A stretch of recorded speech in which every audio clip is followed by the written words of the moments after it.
been lied to. Seriously, there's a massive billion-dollar industry built on a single idea that sounds amazing, but is actually holding you back. It's plastered all over your social media feeds, it's in best-selling books, and it promises you can have anything you want: wealth, love, success, if you just think about it hard enough. It's called the law of attraction. And today, we're going to talk about why it's mostly garbage and what the real secret to getting what you want actually is. So here's the deal with the law of attraction. The core idea is that your thoughts are like little magnets. You send out positive vibrations, and the universe, like some cosmic Amazon Prime, is supposed to deliver positive experiences right to your doorstep. Think negative thoughts, and you attract bad stuff. Simple, right? It feels empowering. It gives you a sense of control in a world that feels totally out of control. But let's be real for a second. If this actually worked, wouldn't we all be millionaires driving Lamborghinis and dating supermodels? The science they use to back this up is complete pseudoscience. They throw around words like quantum physics and energy frequencies, but any real physicist will tell you it's nonsense. Your brainwaves don't magically rearrange atoms across the universe. That's not how reality works. But the real danger isn't just that it's scientifically wrong. It's that it's psychologically damaging. This philosophy creates a culture of toxic positivity, where you're actually afraid to have a bad day. Feeling sad? Anxious?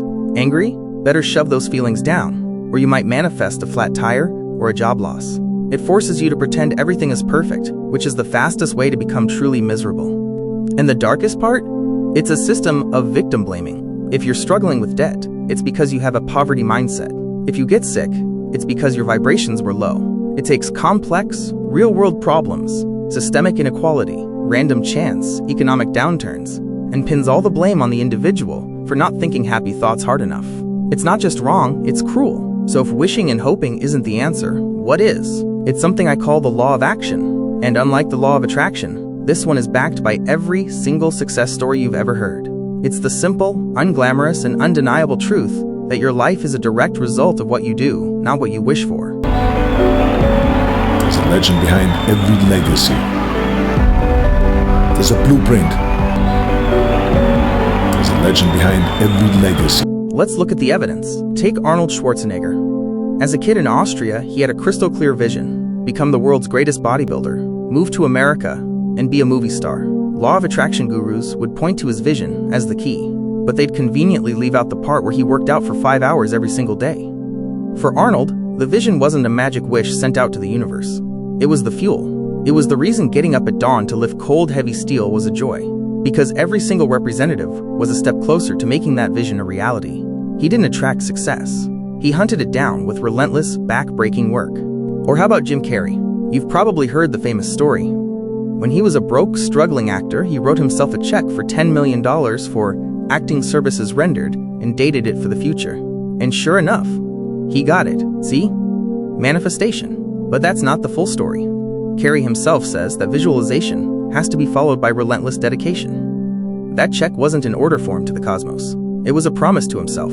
It was a tangible reminder of his goal that kept him going to every audition, performing in every dive bar, and honing his craft when no one was watching. He didn't just visualize the goal. He took inspired, obsessive action until the world had no choice but to pay up.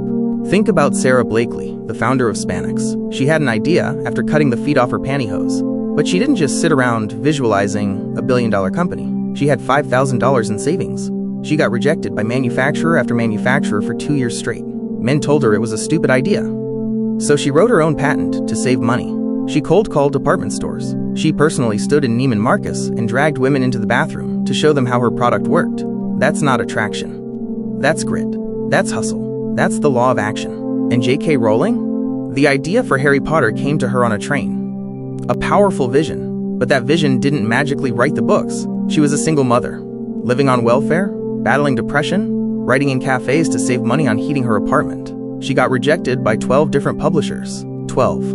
Most people would have quit, but she believed in her story, so she took action again and sent it out a 13th time. The pattern is clear. Vision is essential, but it's not the cause of success. It's the blueprint. It's the why that powers the how. The law of action says you use your mind not to bend reality, but to prepare yourself for action. This is where visualization gets interesting. When you visualize, you're not sending out cosmic signals. You're running a simulation in your brain. Studies show that when you mentally rehearse an action, your brain fires in the same patterns as if you were actually doing it. It's why athletes visualize the perfect free throw or the perfect golf swing. They're building muscle memory in their minds. But here's the key. They don't tell you in the secret. Don't just visualize the outcome. Don't just picture yourself on the yacht. That actually makes you less motivated because your brain gets a little hit of satisfaction as if you've already achieved it. Instead, visualize the process. Visualize yourself waking up early to work on your project. Visualize yourself pushing through that tough workout. Visualize yourself handling a difficult conversation with a client. That's mental rehearsal. That's preparing you for the law of action. So what's the takeaway here? Stop waiting. Stop wishing. Stop hoping the universe is going to read your mind and drop your dreams in your lap. The universe is busy. You are the one you've been waiting for. Your thoughts don't become things. Your actions become things. Your life isn't a movie you're watching. You're the director, the writer, and the lead actor. The script is written every single day by the choices you make and the actions you take. So I have a challenge for you. Right now, after this video ends, I want you to stop thinking about what you want, and I want you to spend just 5 minutes taking one small physical step toward it. Send that email you've been putting off. Do 10 push-ups. Write 1 paragraph of that book. Tidy 1 corner of your desk. Just 1 small action. That is the real secret. That is the only law that has ever and will ever truly matter. Now go do it. And when you're done, come back here and tell me in the comments what action you took. Let's start a movement of doers, not just dreamers. सब कुछ देता है, खुशियां, सेहत और दौलत। आप जो भी चाहें वो पा सकते हैं, जो भी चाहे बन सकते हैं।